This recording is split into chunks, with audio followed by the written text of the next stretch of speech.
There is a reason why Bitcoin's price has almost doubled in price in just the last month, but very few understand it and what it means. Now, in this video, I'm going to explain what's happening. I'm going to explain what's causing this massive Bitcoin shortage that we have and what this means for you and me so we can both be on the right side of the move. All right, welcome everyone. If you're new to the channel, my name is Mark, and today I'm talking about the best performing asset in the world. It's been the best performing asset in the world every single year for the past 11 years. It's also the only thing that gives me hope for the future. It's that big. But today we're talking about why the price is skyrocketing like it is right now. Now, at the time of this recording, we're almost back up to the previous all-time high. And it seems like it kind of came out of nowhere, right? All of a sudden, Bitcoin just took off and it hasn't even stopped to catch its breath. And if you were not paying attention, you probably didn't notice what it was that shifted the market. What was the change, that catalyst that all of a sudden got things catapulting higher? So let me explain. All right, so to understand what's happening, there's really two concepts that you need to understand.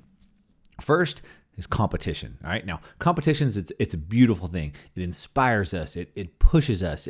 As humans, we try harder to be better. When businesses compete, when they start competing for customers, it forces companies to innovate. Right. We see better products. We see better service, better prices.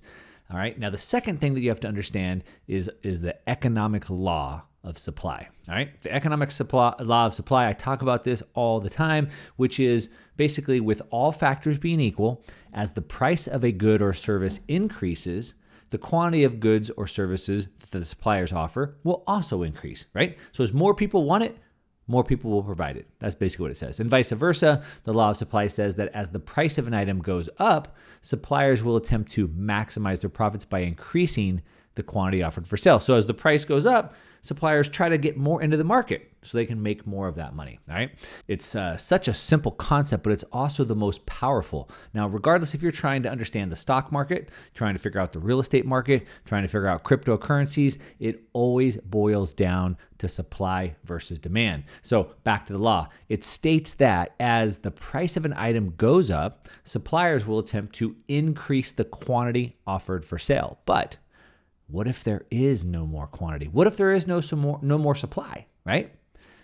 That's where the next thing comes in, and that is scarcity. That's where scarcity comes in. Per Investopedia, the scarcity principle is an economic theory in which a limited supply of a good coupled with a high demand for the good results in a mismatch between the desired supply and the demand equilibrium. Or in other words, when more people want something than there is of that thing available, then people pay more for it, right? People pay more to get it. That's what it is simply. And so that's exactly what's happening right now. So first, let's take a look at the competition side. And then we'll look at the supply shortage that we have right now. I'm going to give you some of those numbers. But looking at the competition side, we saw Square payments. Square, Jack Dorsey from Twitter started a company called Square. You've probably seen it at your local farmer's market, little thing you can plug into an iPhone to accept credit cards. And then they have a payment app called Cash App. You've probably heard of it. And Cash App started allowing customers to buy Bitcoin directly through the Cash App. All right. They were probably the very first big traditional payment company that really got into it to offer Bitcoin to their users. And their first position worked out really, really good for them. Square's made millions of dollars through their Bitcoin and cryptocurrency services just in the recent years.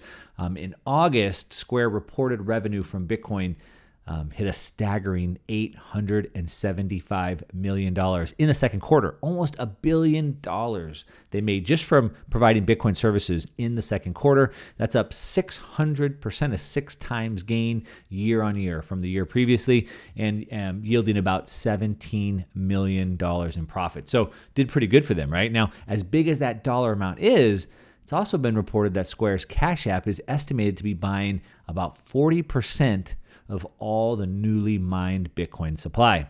So new Bitcoin supply hits the market as miners process transactions, they mine it. And so Cash App is buying about 40% of all new mined Bitcoin supply. I'm going to talk about the Bitcoin supply a little bit further down. All right, but anyway, they're buying 40%. Now that's a really big chunk. That's a huge chunk of the market for any company to take.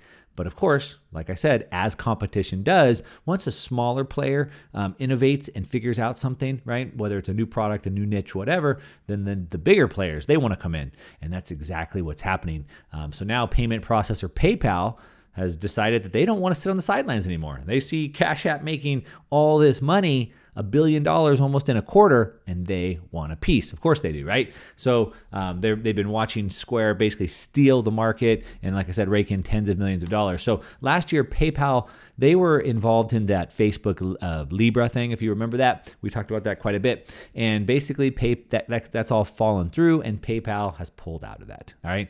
And since that fell through, they decided, shoot, we'll just jump into the Bitcoin game then, right? And not just jump in, but we're going to jump in a big way. And they just did. So on November 12th, they announced that they're coming in and they're going to bring their approximately 350 million active US PayPal users, and they're going to bring them all right into Bitcoin. So now all those users they can buy, they can hold, they can sell Bitcoin directly from their PayPal accounts that they already have.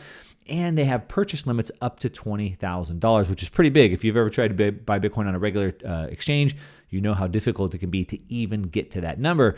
And so PayPal's made it easy. You already have an account with us, right? Now, according to a recent report from Pantera Capital, they said that within just a few weeks of going live, PayPal's already buying 70% of all the newly mined Bitcoin. So for every 10 new Bitcoins, 7 of them are going directly to PayPal. Now that's just in a couple of weeks, right? Now, as you can see from the chart up on the screen right now, the dashed horizontal line in the graphic represents the total supply of newly issued Bitcoins, plus the original volume from their Bitcoin provider, which is itBit. Now, as you can tell by their growth rates, if the growth persists, PayPal alone will be buying more than all of the newly issued Bitcoin within weeks. I mean, this is happening really, really fast. It's exactly why things are moving like it is. And now if that happened, if PayPal was buying more than the newly mined Bitcoin, then where would Cash App get their coins, right? They're buying 40%. Where are they going to get their coins? And that's exactly where the finite supply and the law of supply and demand kicks in. Of course, it's not just Cash App. It's not just PayPal. There's a lot more people than just those two trying to buy up all the Bitcoin. We also have the largest Bitcoin fund, which is Grayscale Trust. You can find them at the symbol GBTC. They're also buying up all the Bitcoin. Now, Grayscale, their public reports from Q2 of 2020, they showed us that they were buying up 118% of all new Bitcoin being mined in Q2, 118%. So they're buying more than all the Bitcoin being mined. So they're buying all the new mining plus whatever they can buy off other people. All right. So they're buying 118, PayPal's buying 70, Cash App's buying 40. That is the story in Bitcoin right now. As more and more larger financial institutions follow their lead, the supply scarcity is going to become even more imbalanced. Now, the only way supply and demand can balance out is at a higher price. Now, currently today, we have 900 new Bitcoins that are being produced or mined every single day, 900 a day. Now, every 4 years, this number gets cut in half. It's called the halving.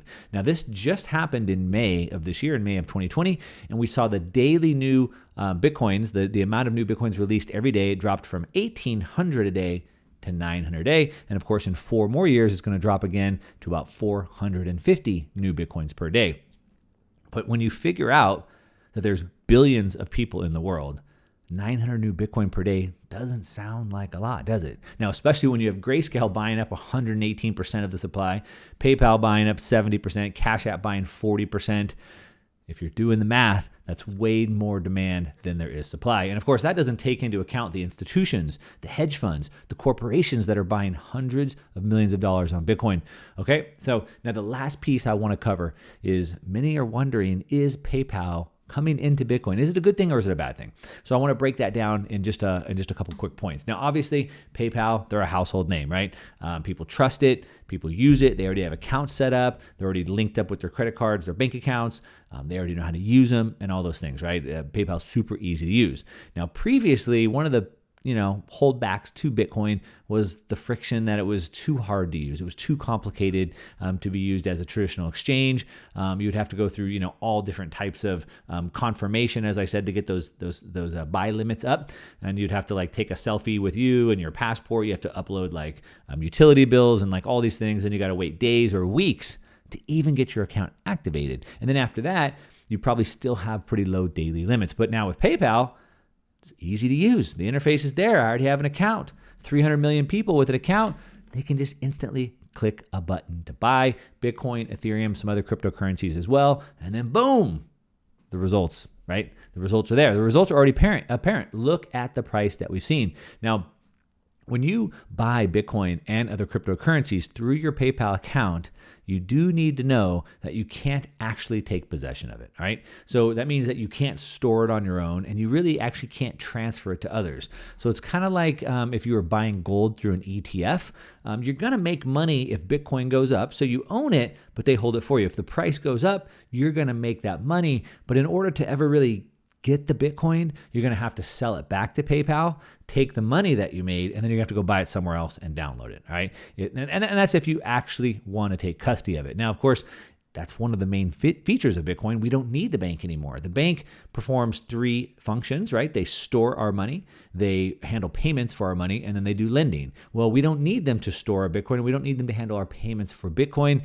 And so obviously, like I said, that's the big drawing point. So at some point, we don't need the bank, we don't need PayPal either, and I think most people will decide to bring it and hold it themselves, and we won't need PayPal kind of as this middleman in between us, right? Because like I said, Bitcoin is designed to be used peer-to-peer, meaning we can, 2 users can transfer it back and forth directly to each other without needing multiple companies in the middle, like PayPal, like your bank and stuff like that, each extracting their fees as it goes through, setting rules, regulations, and so forth.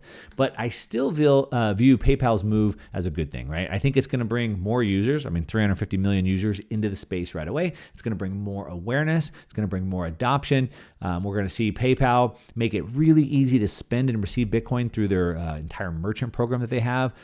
They said that they're working to enable crypto payments across 26 million merchants worldwide. So a lot of people say, well, you can't even spend Bitcoin. There's no merchants that take it. Well, there's 26 million that are about to come online with it right now. So that's obviously really big news. And if it all goes well, we have a new form of payment service that PayPal can provide to the merchants. And they say it should be available by next year, by 2021. Now, I look at PayPal kind of like a gateway drug, right? It gets people in and takes them to the next step, right? So it sucks people in, gets them some exposure to Bitcoin. They start to see the price going up, but then they realize that they can't really use it, right? They figure that, well, PayPal's kind of like this closed off walled garden, right? And so they can do kind of everything they need, in PayPal, but like, why not just take it and hold it themselves? And that's what I think will happen to most people. It'll get them into the game, some adoption, some awareness, and then they're going to quickly realize that PayPal is a walled off garden. They don't want that restriction, and they're going to want to download it. So they'll end up ditching PayPal and then just buying Bitcoin directly and holding it. And I think that's a good thing. But what do you think? Do you think that's a good thing? Is PayPal and other large institutions, financial firms coming into Bitcoin, is that a good thing? Leave me a comment and let me know what you think, all right? Now, of course, as always, leave me a thumbs up on this video if you like it. I'm working hard for you. If you don't like the video, give me a thumbs down and tell me why so I can figure out how to make better content for you. And of course, like I said, leave me a comment. I try to respond to as many of them I can, at least for the first couple of days, all right? And that's what I got for you. To your success.